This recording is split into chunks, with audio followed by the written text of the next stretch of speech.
Why are you not able to meditate? What is the problem? Dvandva. Thoughts in the mind. Lots of thoughts. And what is the nature of these thoughts? Opposites.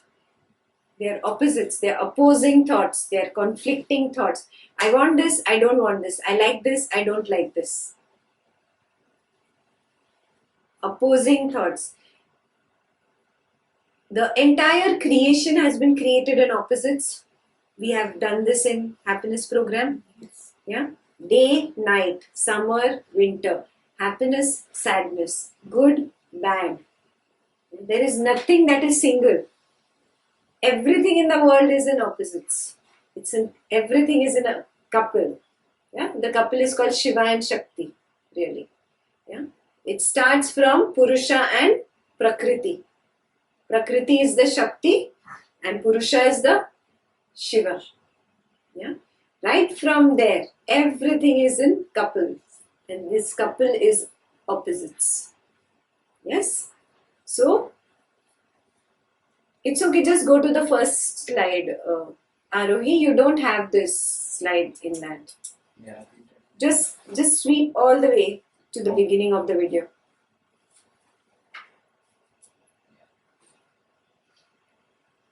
Yeah, so there are opposites. Only opposites. What do you do with these opposites? First you identify what kind of opposites are predominant in you. Is it the opposites of emotion? Is it the opposites of intellectual thoughts? Or is it opposites of nonsense vasana? I like this, I don't like this. Red, blue. This is vasana. How will Einstein's intellect be? Does not matter. Red or blue doesn't matter, but he will also have a dvandva inside. What will his dvandva be? Matter or vibrations? Matter or vibrations? He's stuck in intellect only. Yeah, two opposing intellectual thoughts. Yeah, so that is Einstein, Vichar type of people. That does not mean that you don't have intellectual thoughts. You have, but it's only 1%, 0.5% of your thoughts. Yeah, that's why I put the 0.5% there.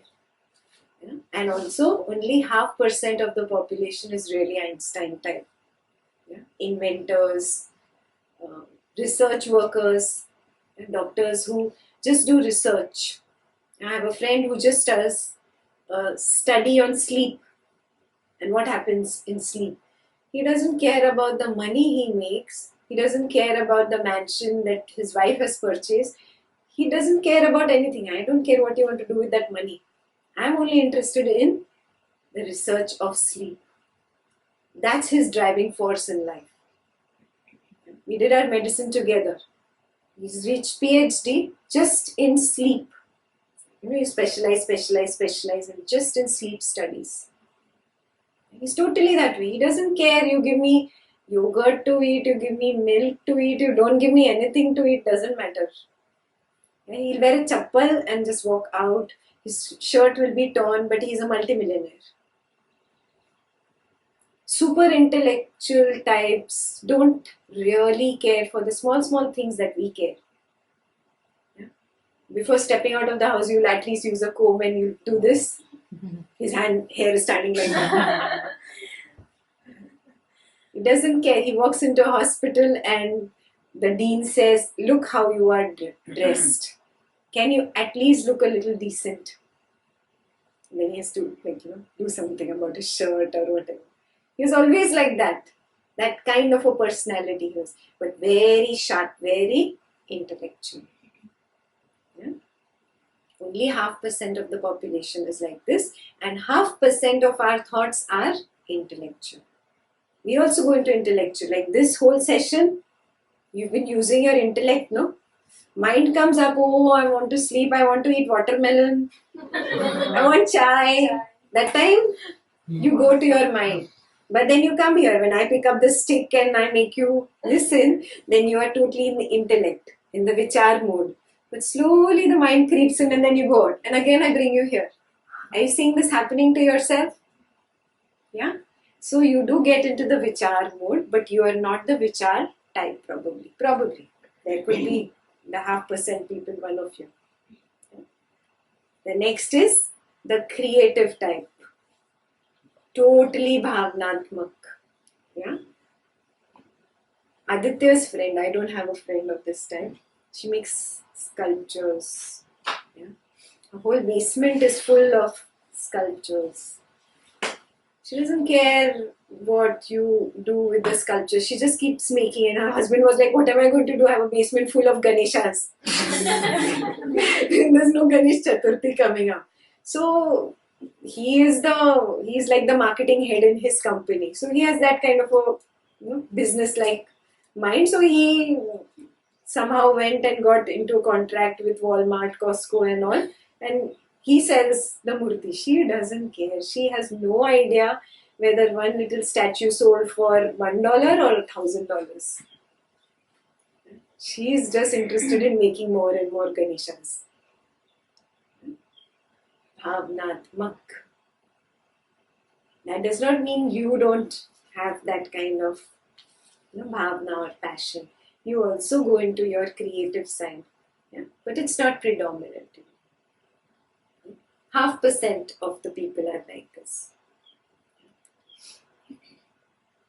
Third type, Vasnatmak. Yeah? Totally in Vasna, constantly in the mind. Nobody is good or bad, huh? All three are in Dvandva. You got that, no? Nobody is good or bad. All three mess up in life. And all three have to make an effort. Yes, there is no option really. They have to all work very, very hard. Yes. And what is the effort they have to make? Vichar type. What effort will the Vichar type Einstein do?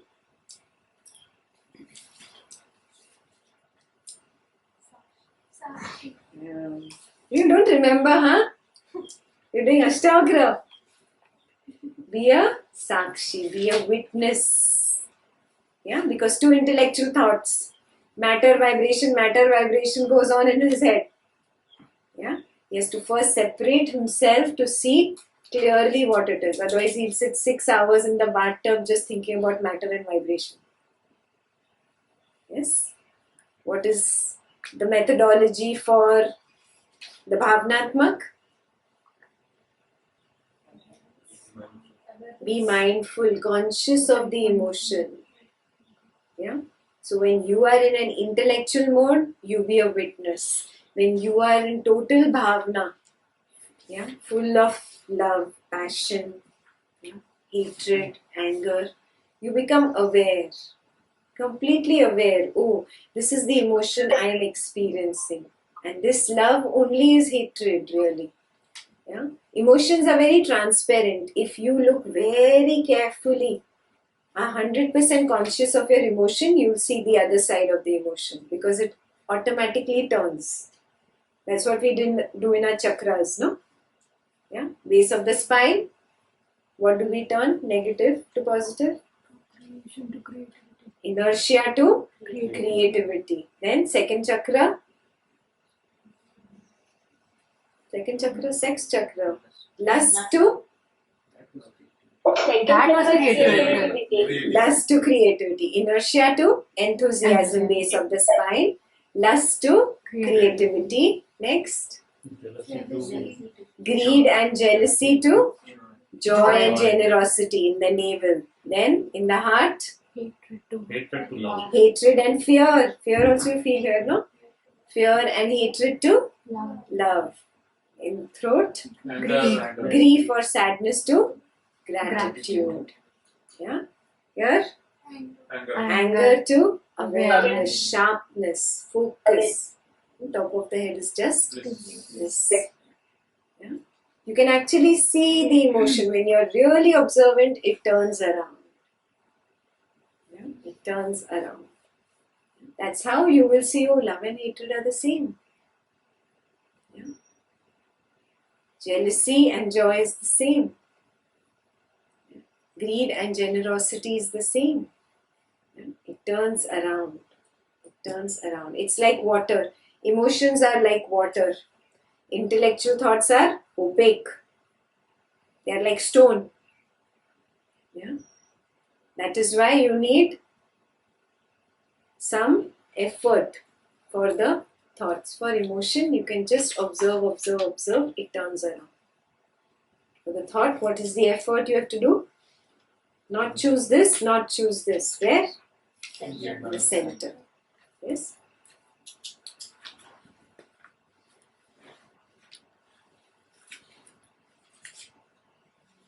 So that's the effort for the Vasanatmak. Yeah? When you are in Dvandva, what do? If I'm very angry, what should I do? Be aware. Just being aware will do it. I'm angry. I'm sure it's going to go to repentance. I'm going to say sorry in my mind. I'm going to say sorry. Do this. Okay.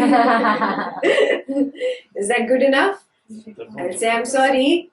And after saying sorry 10 times, what happens to me? I feel, oh, I'm a good person. Now I can get angry.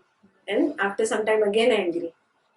That's why you don't get out of your habit pattern of screaming, shouting, getting angry for the same thing. Because your mind is swinging. Got it? This is also bhavna, anger. Yeah? Repentance is also bhavna. But you're a vasanatmak type, no? You're not the bhavatmak type. So just observing does not work for very long. Yeah? Because your thought came in and disturbed your bhavna. What's the difference between the bhavna of a bhavnatmak type and the bhavna of a vasanatmak type? Pure emotion.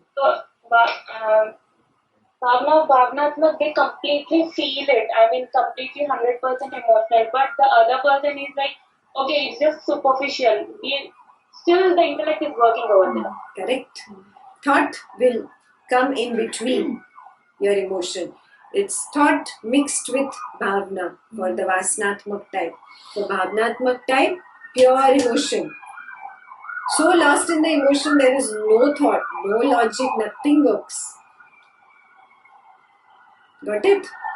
That is why you are vasanatmak, because your head also works. You said this, you are bad. Why you did this to me? Your head is working. Got it?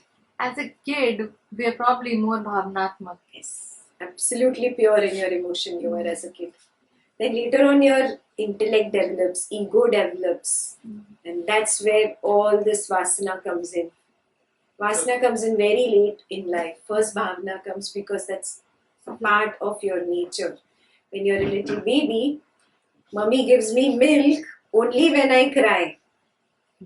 So baby learns to scream and cry because he's hungry. Because he might not get milk if he does not cry. Or stomach is paining, baby can't say stomach is paining. Baby learns to cry. That slowly understanding, gets convoluted, distorted. And that's where all the mess starts happening. Now I cry when I can talk also. No, I want that toy only. I know, I learned it. If I cry, you'll give it to me. Right? That's how you learned it. Thought mixed with bhavna. So, whenever you are on one side, and you can see the pendulum, it is going to go to the other side. I am going to start repenting. Stop in the center. I will not go to the other side now. Just stop in the center. The mind will freeze with this because it's a googly thrown at the mind. You understand googly? No, sorry, cricket term. I'll freeze in the middle. And if I freeze in the middle, the mind wants to go to anger. It's pushing me. Yeah, it's not going to sit quiet. It's pushing me, but you do not give in to it. You just stay there. Choicelessness is freedom. After some pushing, it will stop. Yes? And slowly, when it stops, you will experience that silence. You've entered the door of yoga. Got it? The moment you enter the silence, what is the second step? Just be. Do not act smart and start talking again. Do not act smart and bring some fear again. Even if you bring a fear saying, oh, I might go to this side now because I'm resisting to go to this side.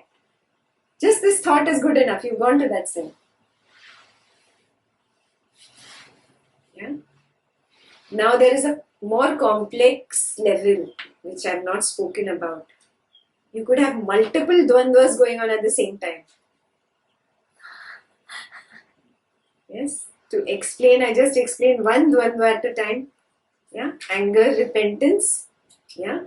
Now I'm here, I've learned this. Now I get angry at home. I realize, oh, I'm going to go to repentance. I'm going to stop in the middle. New dvandva starts.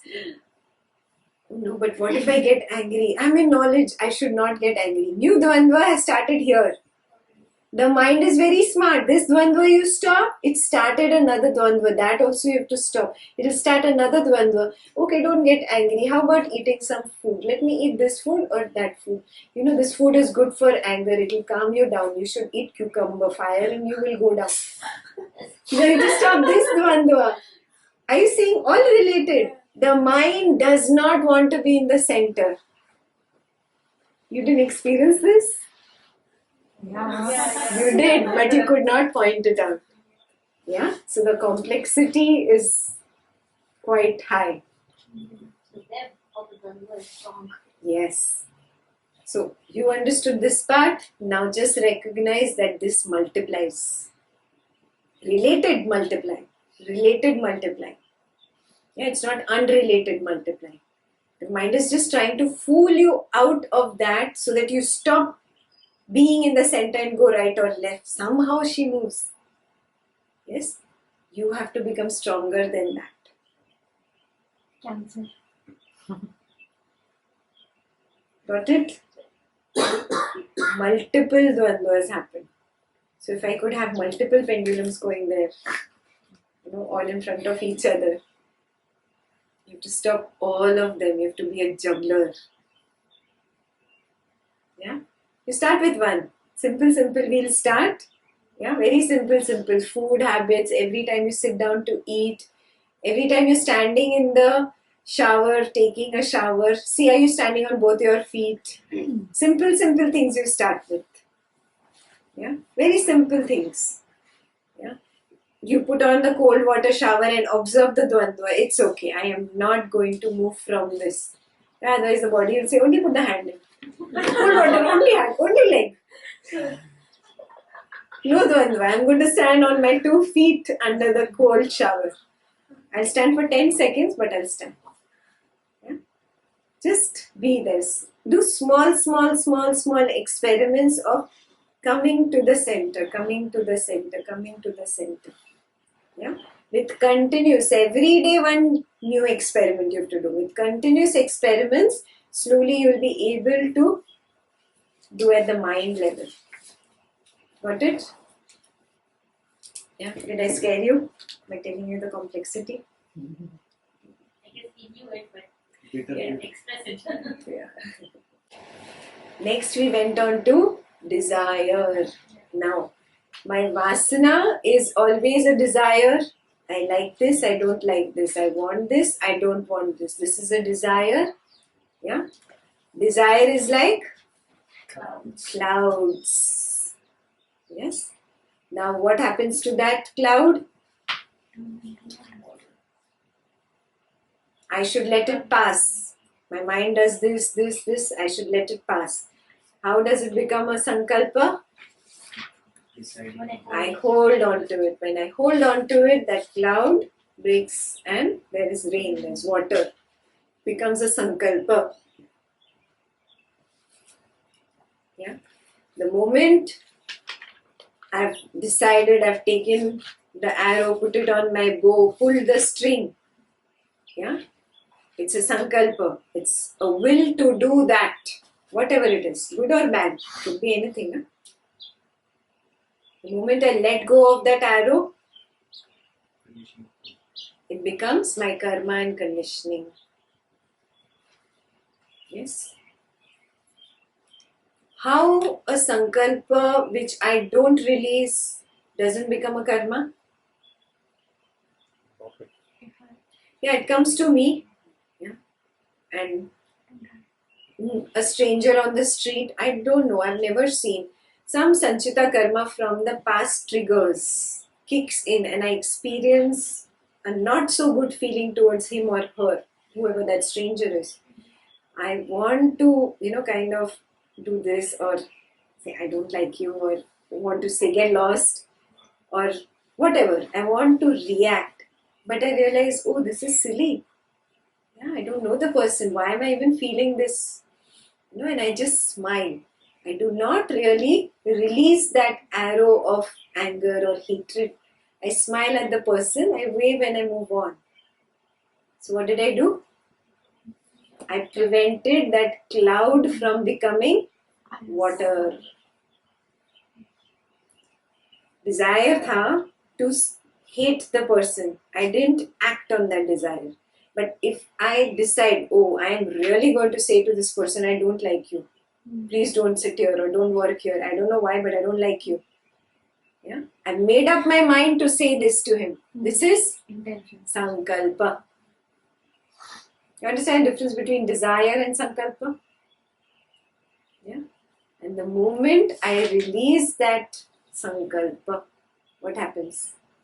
I say bad things to him or her, it has become my karma. So understand this, no? That can turn into a karma. If I'm in the knowledge, constantly applying knowledge, I let go of that whatever kicked in from my sanchita. Okay, that third comes, so you just let it go. Let it go, let it go. Let it be a cloud. Let it be a cloud. You can go back from water to cloud also. I made up that mind I'm going to say bad to him or her, but then I decided no, I should not. So what did I do? From the water I came back to the cloud and I released it. Got it, no? I'm giving a very simple example, guys. You apply it in your personal lives.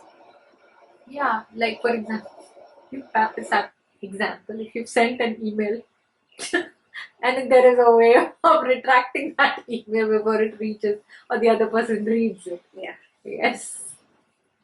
Riddhi, in karma session and in our previous sessions, we have been talking about this, and we say that even that intention of saying something bad or that thought of saying something bad also creates a karma, right? Absolutely. So is that the water form or the ice form in the metaphor that you were just explaining? So this ice which is formed is my conditioning. Once I have already said it, it becomes my conditioning. But if at the thought level, yeah, I have retracted myself, even from thinking. Now at thought level also, see, it's very subtle. In my mind, I can curse you, but not tell you on the face. I can say all bad things to you, but I am really wanting to say it, but I'm not opening my lips for whatever fear. But I've already said it in my mind, and I am very strong about that hatred for you. I've created karma. It doesn't matter if it has left my lips or not. But in the mind, that thought came to say bad things, but then I retracted from even saying it in my mind. You see the two difference in the two? Yeah. So a cloud which is just passing and a cloud which I hold on to, if you want to say it that way. Yeah. So it is like that thought of saying is somewhat like the dvandva that is happening inside the mind, whether you should say it or not. Yes. When Right you pick at up a that particular level. side, then it becomes a karma. But when it is still in the dvandva form, it is still retraceable. Bullseye. Bullseye, darling. Got it? At that point you stop. At the choicelessness. It has not become karma only. Otherwise, what do you think? There are people who cannot speak. Aren't they really creating karma? Karma of speech? They are. They're speaking loudly in their mind.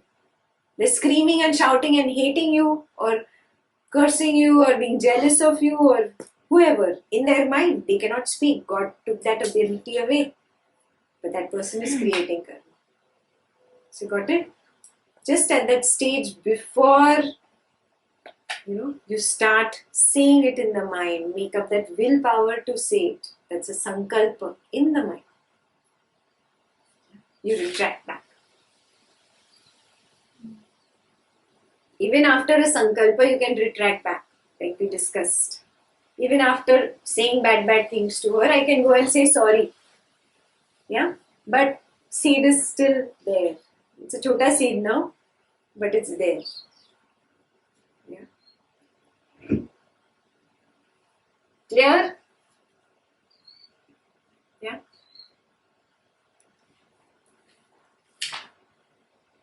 So how can you meditate?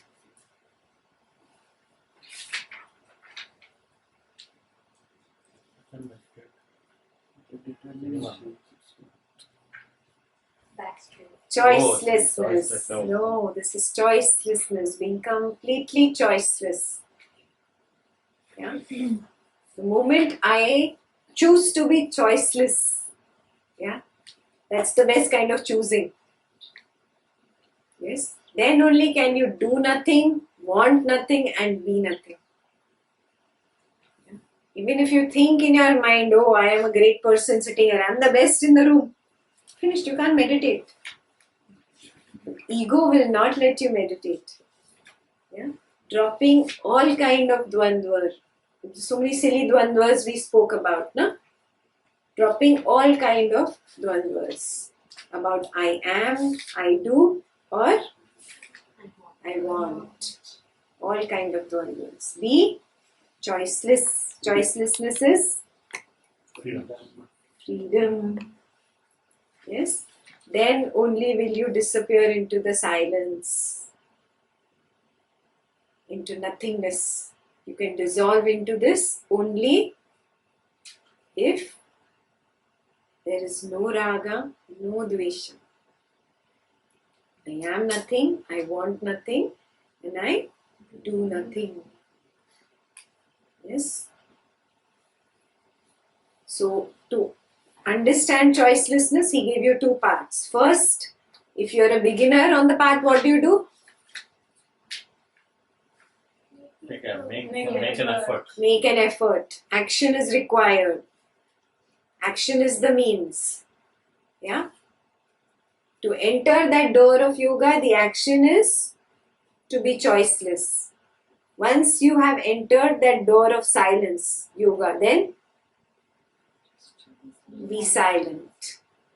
Then don't get into the fear of what is there beyond silence. Don't start talking to yourself again. Don't start chanting the mantra again. Yeah, different things you can do. Be silent. Yeah? Because your mind is your friend and your mind is your own enemy.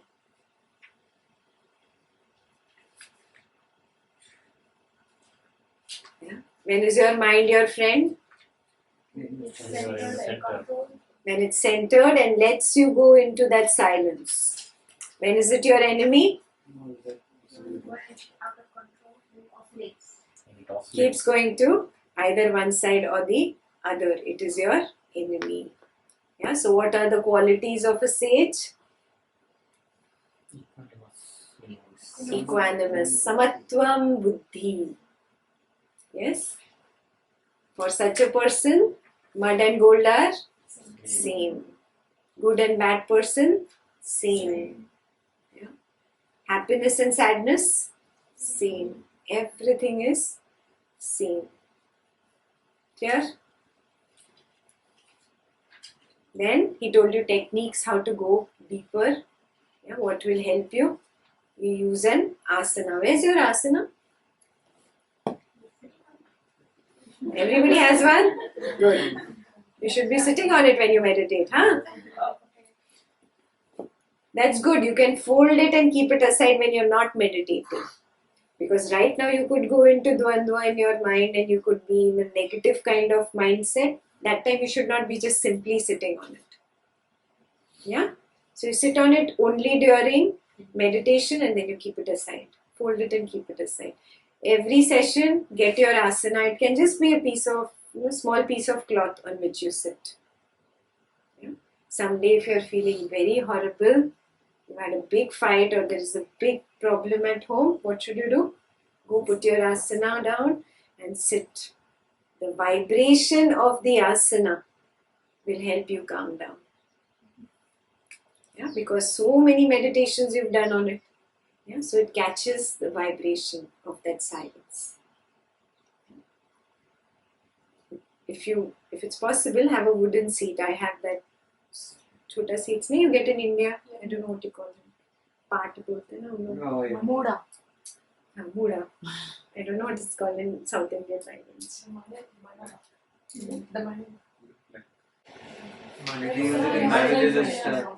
It's not, it's just this much. Correct.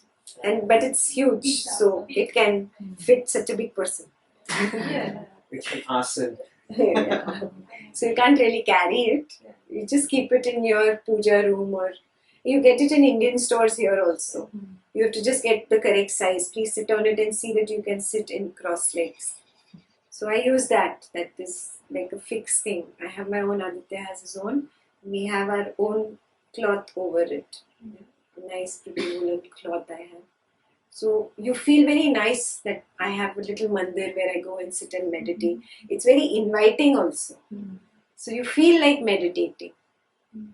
So make it like a special ritual, a special place. You will meditate more often when you make it special. That was the reason they also did. Installation is important. Yeah? Posture. Yeah, absolutely straight. I sit only 20 minutes, chalega. But those 20 minutes, absolutely straight. Yes? And it's good to do the open eye meditation. Nowadays, Guruji has also started doing it, so you might be having a YouTube video somewhere. Yeah, look it up on YouTube. If you can't find it, send me an email, I'll send it to you. There is an open eye meditation of Guruji available somewhere. When to do this open eye? Anytime, whenever you want. So you have to do it daily? Your Sahaj, you start like that. Oh. And you close, and then just the bleak window, little light is coming in, not an image, just light is coming in. Then you take your mantra. Yeah? Even after Kriya, see that you meditate sometime. Don't get up. Kriya Puspus is done and you're up. What's the point? You did that Puspus to go into the meditation. Yeah, people love to do Kriya, like to breathe, but they don't like the meditation part. What's the point? Meditation happens automatically after Kriya. Let it happen. Yeah, you are interrupting that silence. So don't do that, and see that you maintain this posture. Yes? This is clear? Yeah. Next, he says, in the sutras, remember, he says, whatever you think about, that you become. Yes? Remember Guruji saying that? Yeah. Yeah? So if you think about Krishna, you'll be absorbed into Krishna. You'll go very easily into silence. You'll attain that peace. But if you keep thinking about, how are you going to be? Harambe. Hanuman. Yeah. You decide. Do you want to be like this all the time? Yeah. You become what you think. Law of attraction. If you think about a person you hate all the time, you will imbibe those qualities. Do you know that? You become like the person you hate. My best friend told me, you remember we used to play, we were kids, we used to play together, we grew up together. She said, you remember I used to keep cursing my mom, always said she's like this, she's like this. Today she's a mom and she says, I'm exactly like my mom. I've become exactly the way I hated. And I hate myself for it. You become like this. You must have also noticed these things happening to you. Whatever you hate, you imbibe that quality. Yeah? So drop hatred, let go. Again and again. Drop. Yes. Come back to that choicelessness. Choosing to hate is also choosing, no? It's going to one side. I'm not saying love, because again you'll go back to hate. I'm not saying love the person. What am I saying? Don't choose. Come to the center. Just be. I'm not choosing to hate this person and I'm not choosing to love this person. Yes? So no swinging. In the center. Yes? Yes. This moment, write down the name of the person you hate the most. Write it down right now who you were thinking about. All this while when you were looking at this monkey picture. And imagine his or her head on your face, on your body. Oh my god. Do you want to be like that? What about if you're not? That's good. Be there. Be like that always, please. Yeah, but see that your mind is not fooling you just because it doesn't want to do this exercise. That only you can decide. Yeah. Write down there. You don't need to hate this person and you don't need to love this person. You just come to the center. Be choiceless. Yes. When you are choiceless, you will attain that yoga, that door of yoga easily. Yeah. But if it is still not happening, he gave you few more tips. What were the tips? Balance in rest, balance in activity. If you're sleeping too much, tamas will increase. If you're hyperactive, rajas will increase. You will not be able to meditate in either situation. Yeah. So attain that balance. Balance is not in rest and activity, also in eating, food. Yeah. This is one thing you have been doing for lifetimes. Eating, eating, eating. You ate as a microorganism, you ate as an insect, as a butterfly, as an ant, as a cockroach, as whatever you moved on to, birds, fish, yeah, maybe a frog. When you became a snake, a mongoose, yeah. You came to the higher animals, rabbit, moved on to a fox, became a tiger, a lion, yeah. You ate a hunter and became a human. Yeah. Throughout your lifetimes, in the entire evolution, you have been eating. So this samskara of eating is very strong. That is why this food is very difficult for you to resist. Yeah? A yogi learns to balance his food. Naturally happens to a yogi when he just focuses on the center. Not this extreme, not that extreme. Yeah? No extremes in life. Then you will become a yuktaha. Do you understand this slide?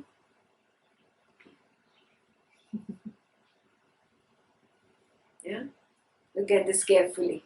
It's sense of sight, sense of sound, sense of taste. See it? When they all leave you, all these senses, what happens? You become a yukta. Got it?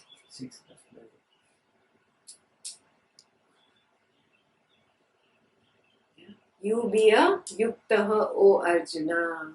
You be a yogi. Yes? Again, if desires still keep coming up, what to do? Recognize there are three types of desires. Your own desire, somebody else's desire. Yeah? Your spouse, remember, is your karma. This is where it happens quite a lot. Yeah? You create a lot of karma because of your spouses, child, yeah? Family members, even parents. Other people's desires. Yeah? And third is It's not even yours, it's not even your family, your close ones, but it's just what the Samaj thinks. You've heard this dialogue a lot, no? समाज क्या है? Samaj kya kahega? But you see it only in Hindi serial. I'm sure in your Tamil and Malayalam serials also it is there. You only blame Hindus, okay?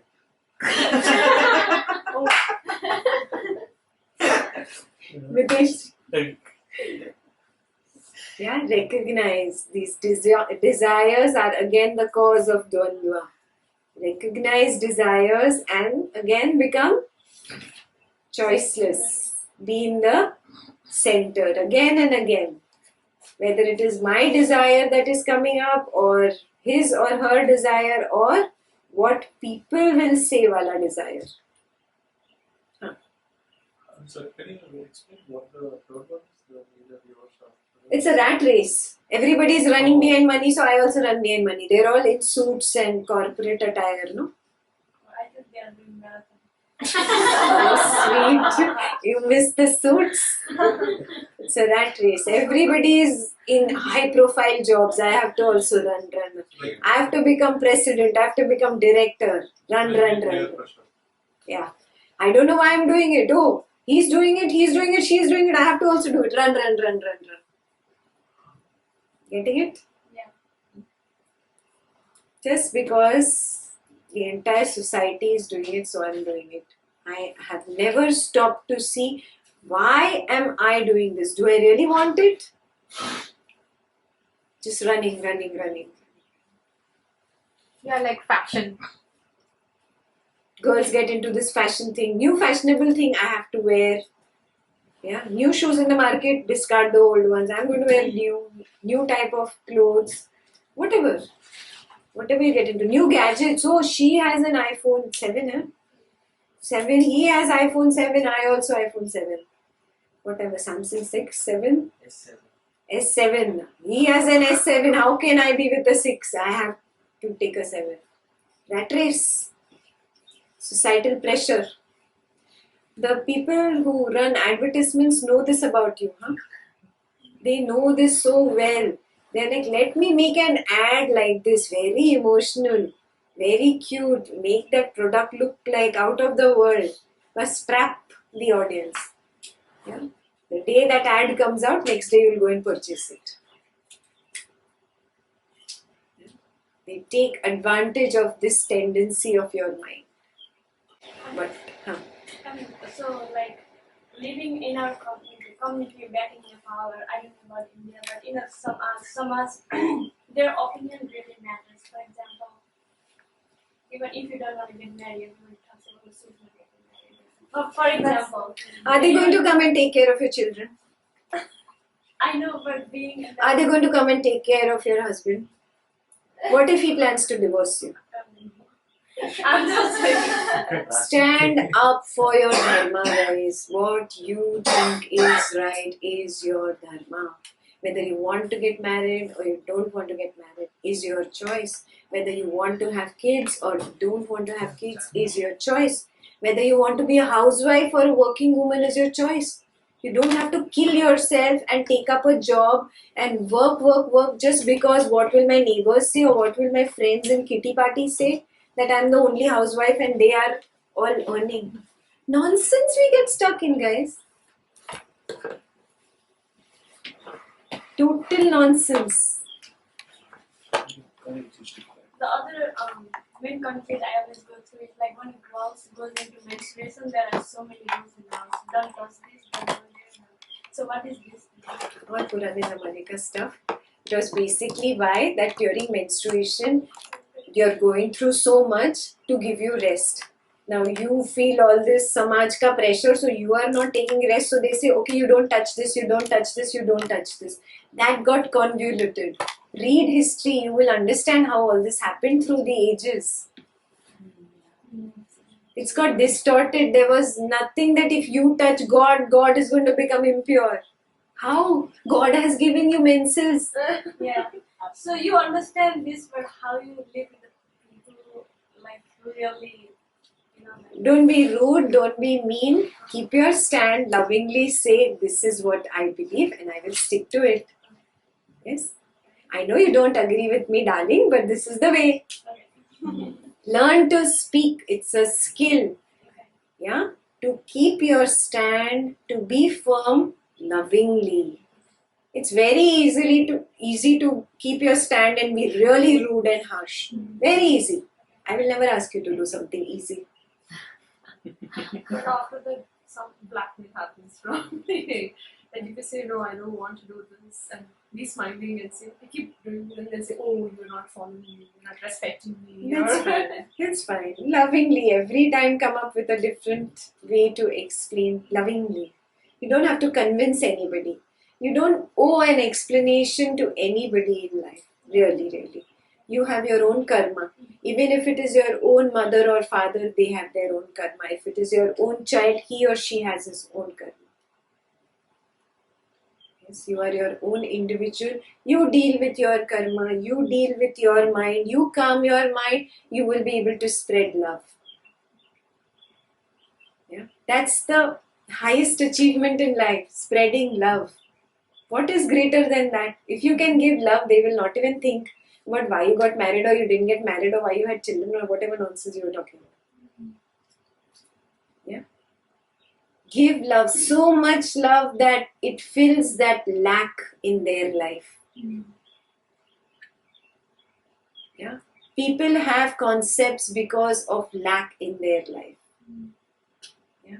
Fill it with your love. Their concepts will break. Only you can do it, and with determination. Yeah. Guruji didn't get married. Nobody forced Guruji to get married. Yeah, Amma didn't force him. I saw Amma and Pitaji. Never. Amma and Pitaji, when they used to come on stage, they used to touch Guruji's feet. You know this?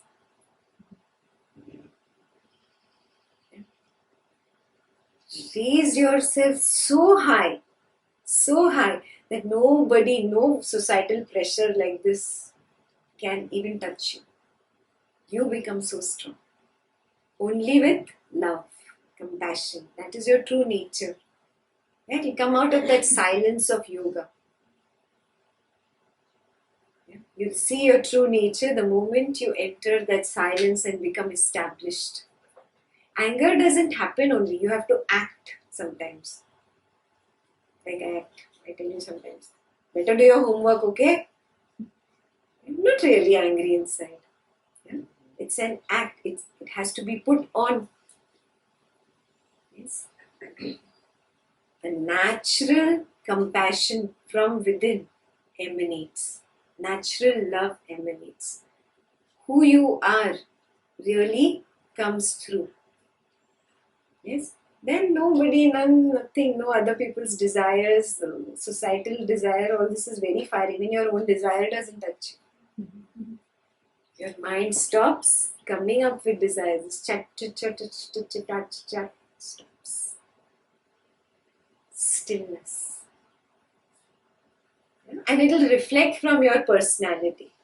When you reach there, you reach such a stage that people will stop saying all this to you. They cannot.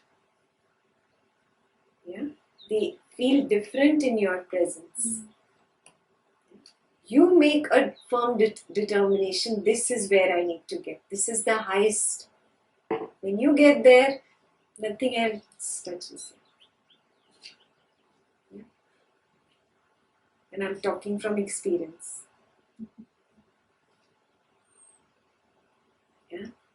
A yuktaha makes this his superior most priority above everything else. Yes? Remember the movie Matrix? What was it about? Everything is Maya. What is Maya? Illusion. Just creation of my mind. Yes, and I have to go beyond this illusion. That's the meaning of this. Yeah? Going beyond that which my mind has created.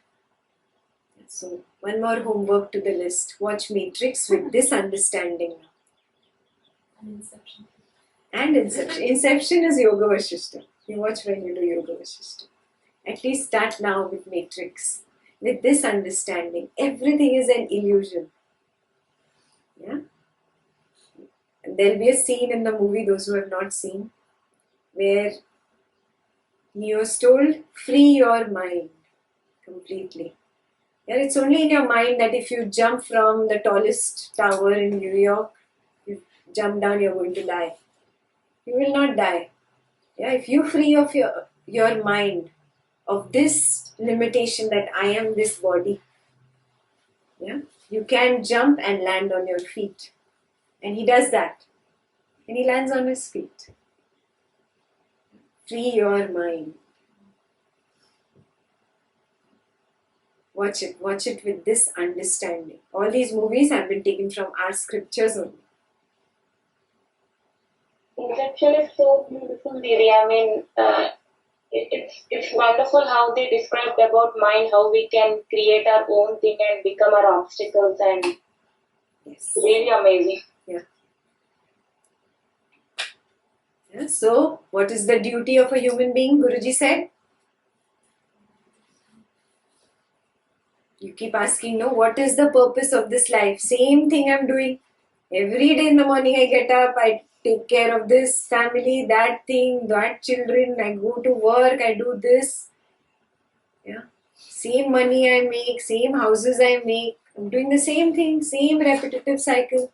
Again go to sleep, again wake up in the morning, again repeat the whole cycle. The cycle keeps repeating. What is the purpose? Did you ever think what is the purpose? Honestly tell me. Even once? Yeah. Here is your answer from Guruji itself. Uniting with the self. That is the purpose of a human life. That is the only reason why a human life was given to you. But after you have united with the self, like supposedly, then how do you decide what to do after that? There's nothing to decide after that. You merge with the consciousness. But you still have to live, right? Till the end of the span of the body. Then you merge completely with the consciousness. There's no coming back. Like you were saying about the Jivan Mukta, so even if you are enlightened, you still have to live and you still have to figure out what to do with your life. Then after that, figuring out stops. Nature figures out things for you. I told you, no? Everything comes your way. Yeah? Everything just starts happening. Things fall into place on their own. It's a flow. Anyway, the river of life is flowing. You only have this illusion that you are doing. Get out of this illusion. Yeah? Getting out of that illusion, getting out of that Maya is uniting with the self.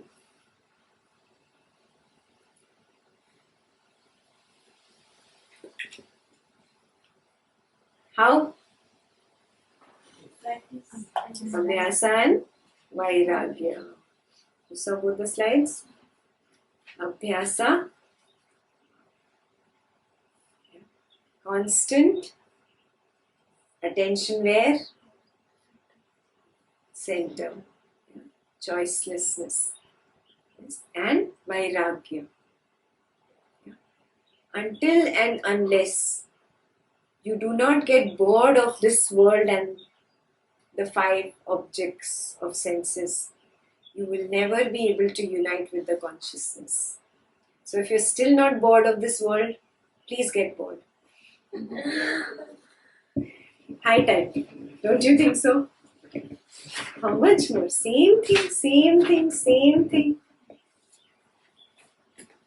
How many lifetimes more are you going to do it?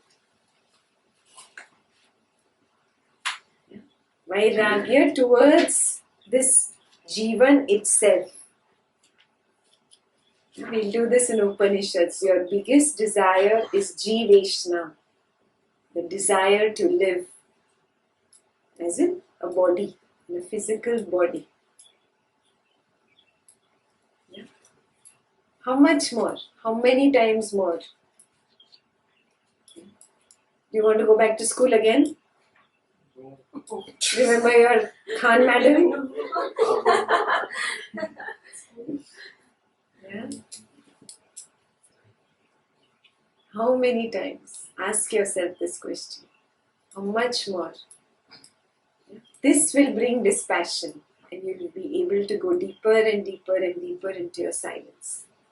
Yes? It's not just during meditation, it will come into your life.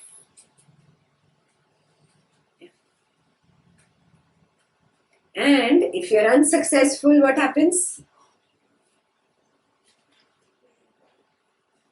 You will either be reborn in a wealthy family or in a pure family, to a yogi, or somebody in that family, parents, grandparents, somebody will be a yogi. And then you will again start where you stopped. Suppose you stopped here. At this level only you will start in your spiritual journey and go higher. And when you go higher and higher and higher, you will become one with self. So who is the highest kind of yogi? The tapasvi. The one who meditates, the one who goes into the silence. Yeah. Why is he the highest? Because the jnani can get stuck in scriptures. Oh, I know all Bhagwad Gita sutras by heart. I am a jnani. Do I become a jnani like that? I'm only egoistic. I can become a pandit, but I will not be a jnani. Yeah. So the danger of jnana yoga is you can get stuck in the scriptures. What is the danger of karma yoga? Remember I told you the story of that guy who brought his notebook showing Guruji, I have donated so many lakhs of rupees. See, I have done good karma. Karma yogi I am. Yeah? So you can get stuck there. You can get stuck in bhakti also. How can you get stuck in bhakti? I'm only stuck in the idol. I don't see that consciousness in him, in her, in him, in her. Yeah, I do puja, I do everything, prarthana, oh very nice. I do chanting, I get out of prarthana and I start fighting with ghazal. What's the point? All my puja is gone. You see what I'm saying? Idol worship is not equal to bhakti yoga. Yeah? Actually getting dissolved in that consciousness. There is no difference between that consciousness and me or you and you and you. Yeah? So either of these three yogis have a chance to fall. But a tapasvi who understands meditation, is there any chance to fall? The only thing is that you are lazy to do it. That's it. You don't want to put in that much effort. Oh, too much effort. I'm enjoying this dvandva, sukha, dukkha, right, wrong. Yeah. If you are really a tapasvi, come to the center. Become choiceless. You enter the door of yoga. You completely silence the mind and move on. Yes, a tapasvi is the highest. And even higher than that is who? One who is totally merged in that Brahman consciousness. Yeah? He says, no, who thinks of me, who is absorbed in me. Yeah? You have to reach the level of tapasvi to reach that level of being absorbed in the consciousness. You cannot reach that level of being absorbed in consciousness without being a tapasvi. Got it? So Jnana Yoga, Bhakti Yoga, Karma Yoga all come and meet at the level of the tapasvi. And one level higher, that last step is completely being absorbed in the consciousness. Being tapasvi means being enlightened, right? Being tapasvi means being a meditator, completely absorbed in meditation. Yeah? Clear? That is basically being aware of every moment to moment, right? So not just meditating those 20 minutes, but the whole day, every moment, we are aware, 100% aware. Absolutely. And 100% in that silence of the mind. That is the level of a tapasvi. The silence of the mind is not only in those 20 minutes, throughout the day. While eating, sleeping, sitting, even while sleeping, huh? I'll tell you a Buddha story. Buddha would sleep like this, straight. Absolutely. And the whole night he would sleep in that same position, yeah? Not even move right or left. Yeah? Ananda, who was Buddha's brother as well as disciple, observed this many times, and then one day he was like, I'm going to ask you a personal question. How do you manage to be in the same position that you sleep? If you sleep on the left side, the whole night you're sleeping like that only, you don't move, you don't turn. How is that possible? How do you do it? So Buddha says, why make that effort of moving from this side to that side? I am choiceless. The moment I lie down, I am there. Samatvam.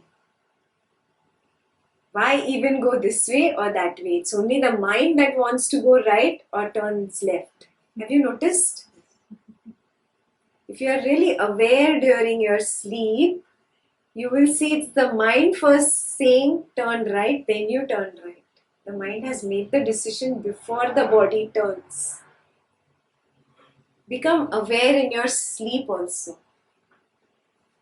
When you become aware in your sleep, it's so amazing. It's like, wow, you can see yourself sleeping there. You can see your turning. You can see the mind saying, oh, this is paining. Let me turn on this side. Oh, the pillow is high. You're actually in sleep. But you can see the mind talking. Yeah. Slowly, slowly, when you are so aware of everything, the mind shuts off. You come to a state where the mind does not exist. You sleep, you directly go into deep sleep, and then you wake up. There is no dreaming state. The dream state does not exist for the enlightened one. He has gone beyond dream, no? This entire world is a dream. He has transcended this world. Even in sleep, you can completely transcend the dreaming state.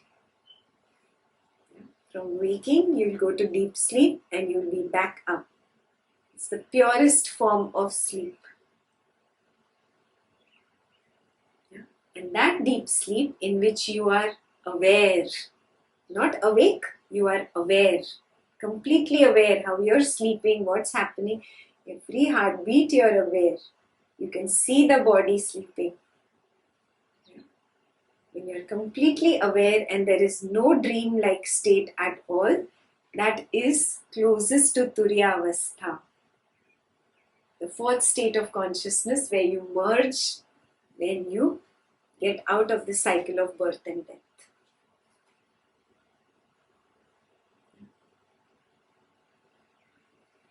इति श्रीमद् भगवद गीताया षष्ठो अध्याय समाप्तम्. जय गुरुदेव.